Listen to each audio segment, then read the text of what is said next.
Juan Santibáñez, en el ojo de la tormenta frente a una posible censura.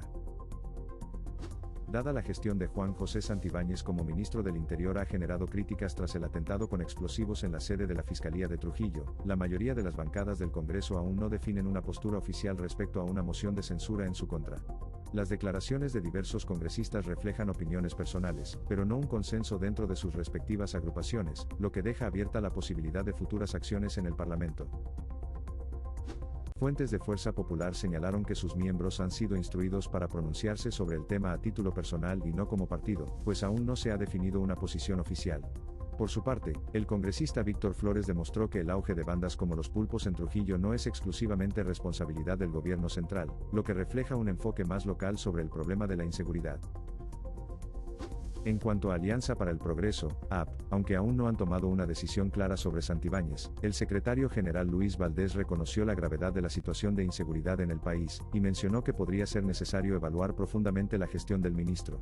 Algunos miembros de otras bancadas, como Avanza País, han expresado abiertamente su apoyo a la censura, señalando la falta de resultados tangibles en la gestión de la seguridad.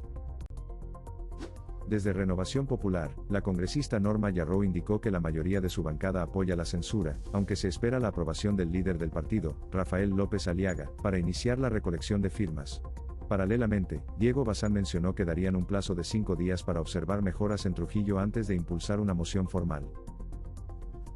A pesar de las medidas anunciadas por el Ejecutivo, los ciudadanos de Trujillo continúan enfrentándose a episodios de violencia.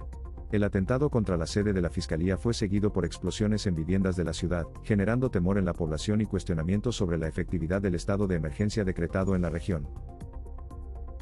Finalmente, aunque el gobierno ha propuesto medidas como empadronar a las familias afectadas y otorgarles bonos, los habitantes perciben que no se ha incrementado significativamente el despliegue policial ni la presencia de seguridad en la zona.